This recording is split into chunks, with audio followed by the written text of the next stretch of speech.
meeting this week, we made changes to the schedule today. President Biden and Vice President Harris have postponed the previously planned political event for a future date. The President and the Vice President will be meeting with state legislators and community advocates from the Georgia Asian American Pacific Islander community.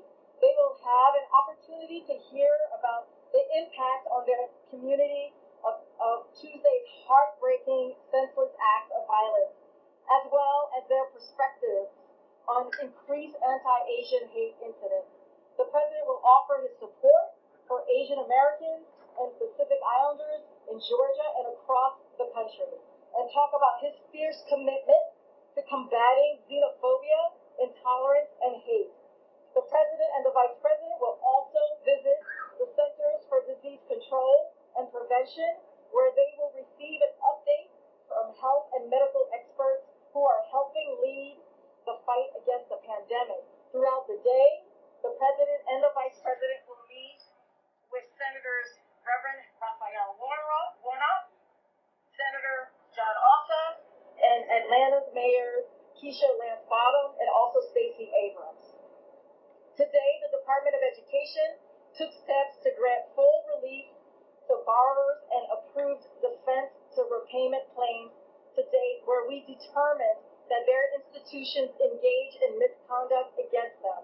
There are tens of thousands of borrowers whom Education Department determined were harmed by their institution, sometimes years ago, but too many had been blocked from getting substantial assistance due to formulas for partial relief adopted by the prior administration. We are rescinding those formulas, and we will be working quickly to grant full relief to borrowers where a careful review of the evidence showed they were taken advantage of.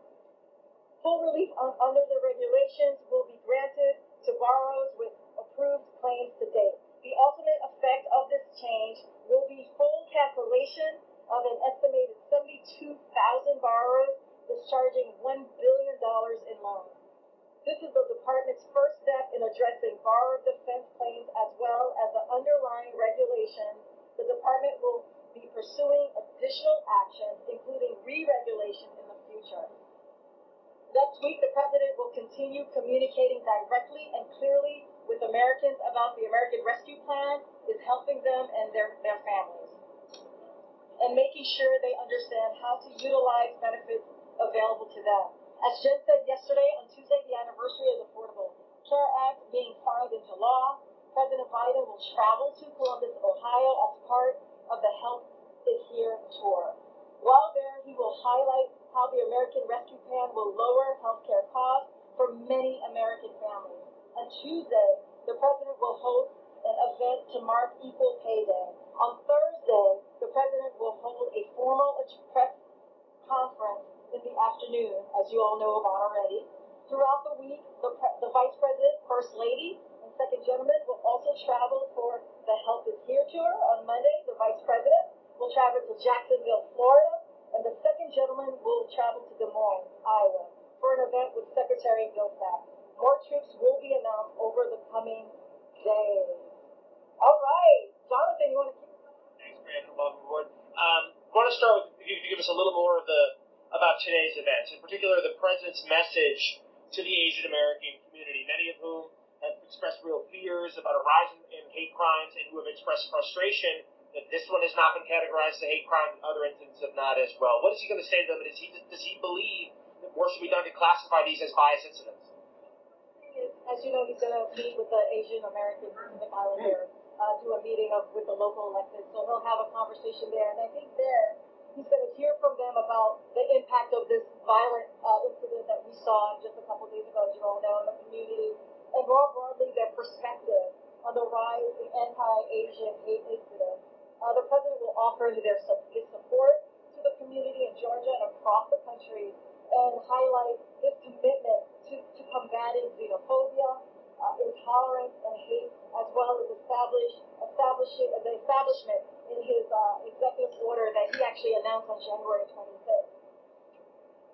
The President, he understands and knows the past year that the community has been vilified, they've been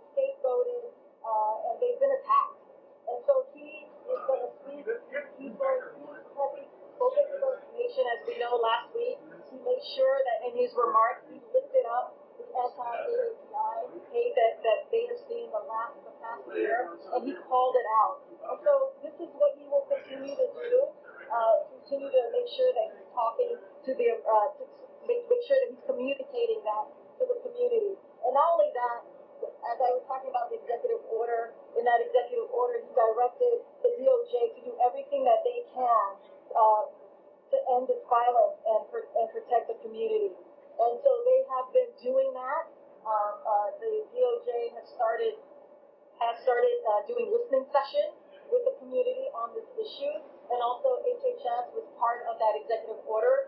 We just confirmed the secretary there, so we will see more action coming from them as well. As far as his remarks, I can give you a little bit of what he'll be talking about in his remarks today. Give me a second.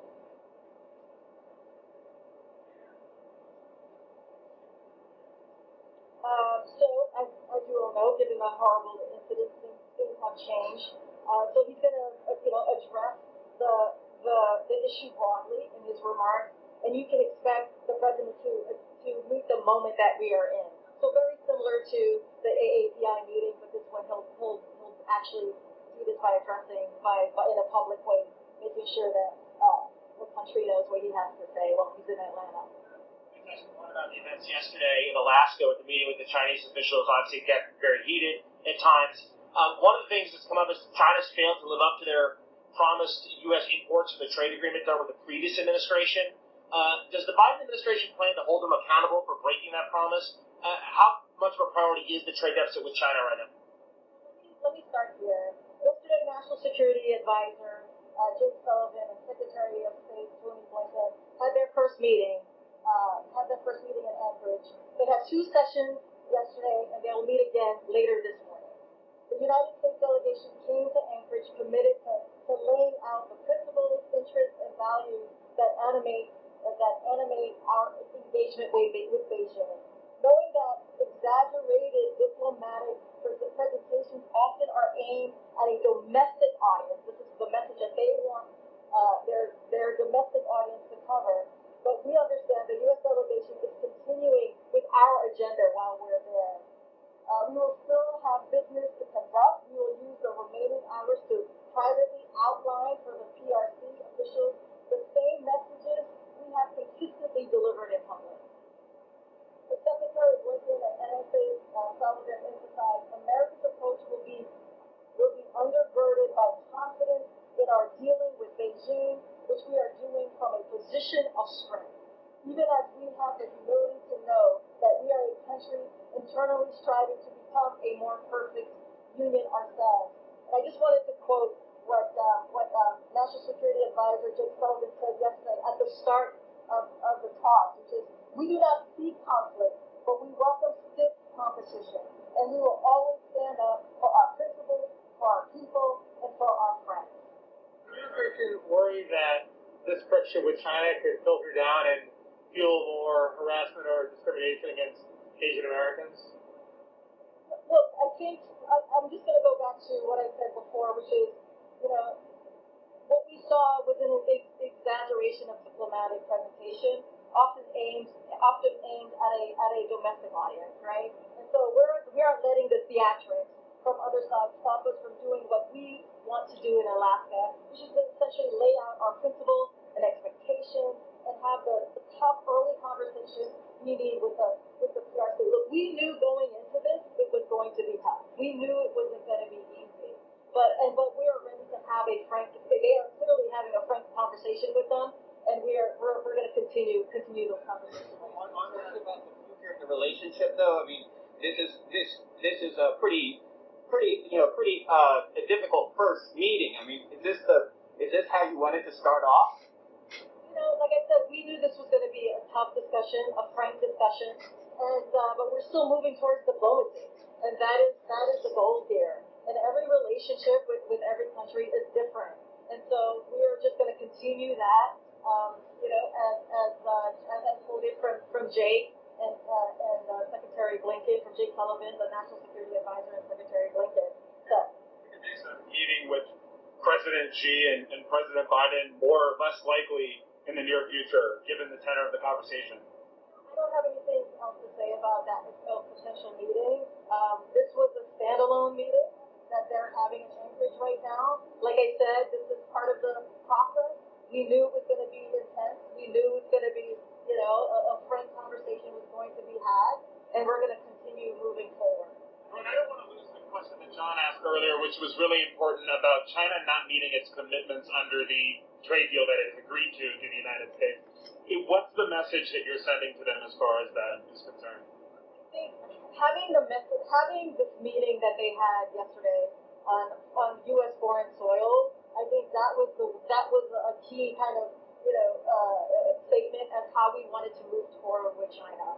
Like, we know it's going to be a competitive relationship, but we understand that we're going to continue moving with diplomacy. We're going to continue having those conversations at all levels. And just more broadly, the tough talk from Biden on Russia, tough talk directly to China. What does this say about where you're going in terms of foreign policy, just broadly? I think with Russia, he was asked a direct question, and he gave a direct answer.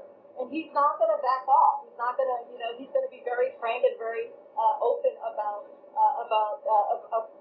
that relationship, especially when he is asked directly.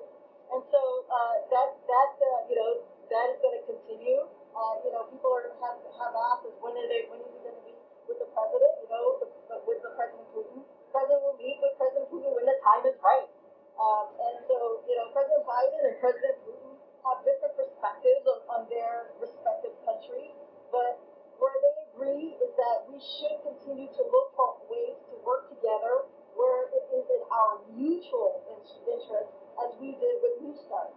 From the first phone call with President Putin, President Biden has been clear that the United States will also respond to a number of destabilizing Russian actions.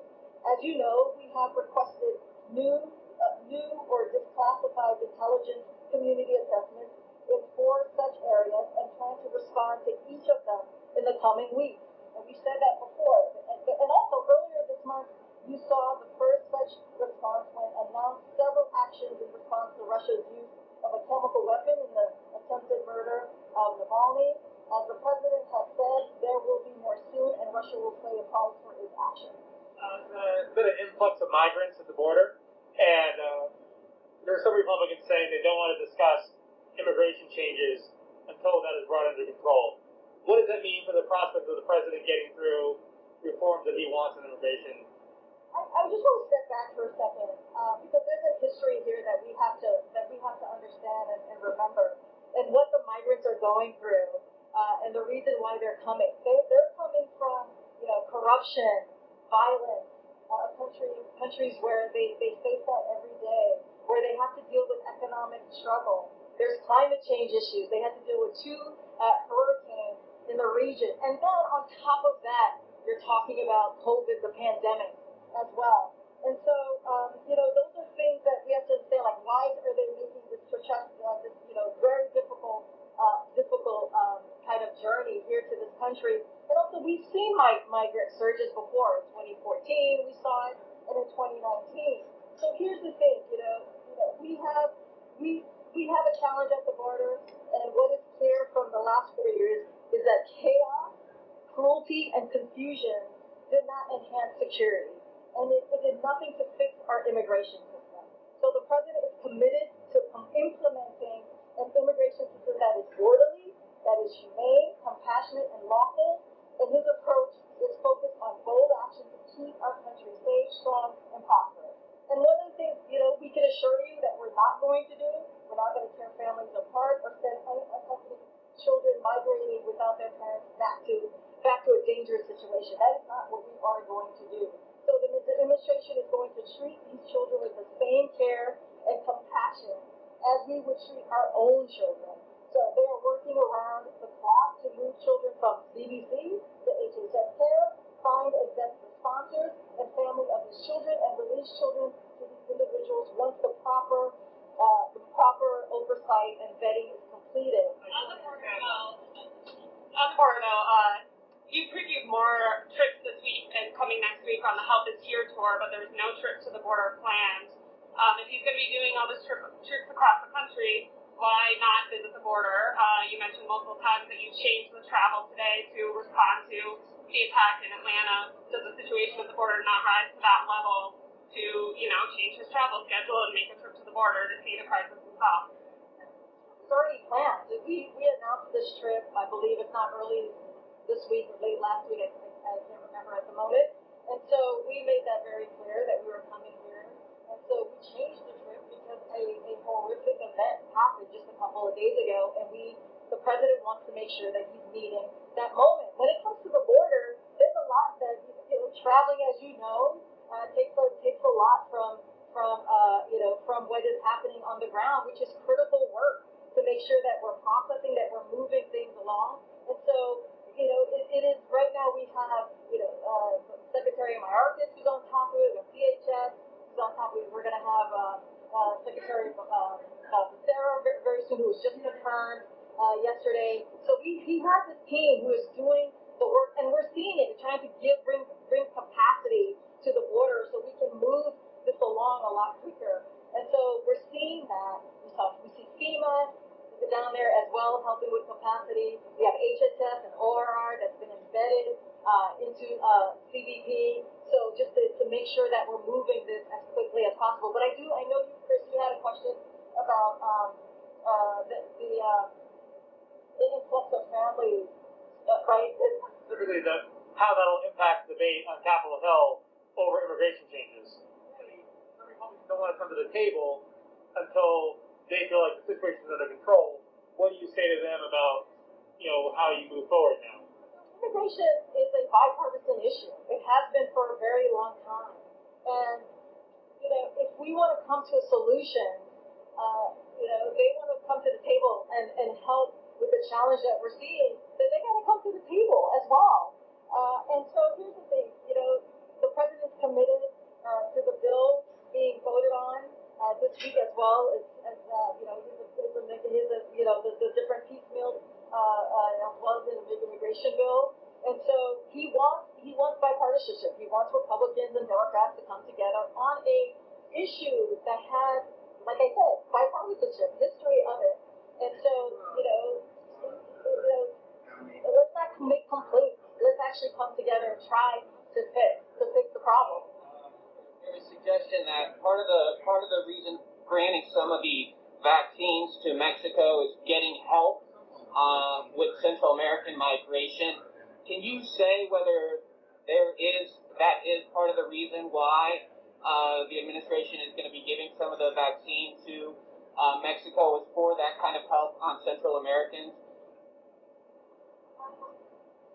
So as you can imagine, when you're having conversation with countries, different countries, different issues, you're talking about different issues, right? And so that is what's happening there. They're just conversations on different issues, and yes, pandemic, which is unprecedented, is part of those conversations that we're having in a parallel way. And so when you think about Mexico, when you think about Canada, those are our neighbors, right? We have similar interests, and we want to make sure that we're doing our part as well in beating back this pandemic. And so there are no borders, right? When it comes to the pandemic, it doesn't see a border, and so it's important that we do our part in making sure that we're mitigating the infections that we see. Getting help on the in the migration, getting help from Mexico, and stemming some of the flow of migrants. They're happening, just like I said, in parallel. The conversations are happening at levels of the agencies that they need to be happening. Additional steps in return for the vaccines? All I can tell you is that there are always multiple conversations that are happening at the same time. It's part of diplomacy. It's part of the process. It's part of how we're communicating with the different countries. I know you guys have said that the threshold for raising taxes on households is going to be $400,000 per household. Have you guys come up with a number for individuals, the income level? Where will that threshold hit for tax increases?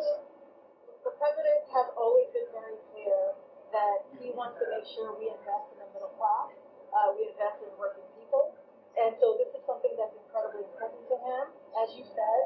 comes to the raising taxes, is going to be on $4,000 and up, and anyone who's below the more 400,000, pardon me, 400,000 threshold will not see a tax increase. But here's the thing: it's a little early, right? We're still working out through the process, and you're right. Right now, we said it's per household, and so we will see what develops, but it's still early in the process. Georgia, which is right now in state assembly, is debating measures that could, our critics say, would restrict voting rights and access to the ballot for the citizens there, particularly potentially communities of color. I know that the topic of conversation has changed today slightly because of that shooting, but that has also impacted a minority community. Is this going to be a moment where the president addresses this? We're in Georgia against the backdrop. Should we expect to hear from him today on this very important topic? As you know, he's going to be meeting with Stacey Abrams, and so who has played a leading role in voting access and voter protection, and she will be an important partner in tackling this major issue moving forward. The president intends to take an active role in voting rights, not just in Washington, but also in states. You know, and that is I think that meeting is an example of his commitment to making sure that happens. And also, just about 2 weeks ago, he signed an executive order on the voting access, and how to use, the whole of government, the resource of the federal government, to make sure that voting is accessible for eligible American people. But to your point, the administration is committed to protecting the fundamental right to vote and making it easier for all eligible Americans to vote. Right? The president's campaign was about fighting for democracy, and we're going to continue to fight for democracy from the White House. And look, we need to protect voting rights, particularly as we see what is happening systemically rolling back in states like Georgia, which is one of the leading states really rolling it back. He supports H.R. 1 for the people. He supports to restore the Voting Rights Act, as we saw with John Lewis's bill, H.R. 4. And so, the president is pleased to see that H.R. 1 is out of the House, and so he's going to continue to show his support in that as well. So the president take a fall on the stairs. Is he doing okay? As you know, it's pretty windy outside. It's very windy. I almost fell coming up the steps myself. He is doing 100% fine. That was recently broken at all? All I can tell you, he's doing fine. He's preparing for the trip today, and he's doing just great. Did he get checked out by the doctor? All I know is I can tell you he's doing fine. He's doing great. Question about vaccines. We're entering talks possibly or considering donating to Mexico and Canada. Is the thinking that bilateral distribution is the way to do it, as opposed to maybe giving some to COVAX, the COVAX partnership of Europe, or is bilateral the way to go?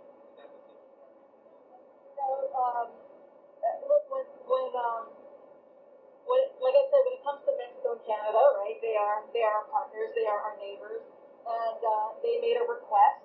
And so, as a relationship that has, there are multiple interests in that relationship. We had the vaccine, and so, we're making sure we're doing our part in beating back the pandemic.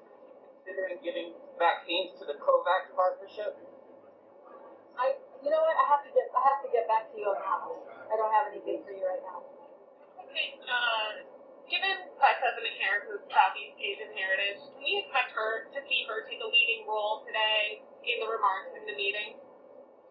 She's on this trip, as you all know. We're going to meet her in Georgia, and I think it's incredibly important to have her with us. So does the president. And so, as you said, she is Asian American Pacific Islander, and so she will be at the meeting, the AAPI meeting. She'll be at the CDC meeting. She'll be at the remarks. But right now, the president is the only person who's going to be speaking. Thank you so much. Well,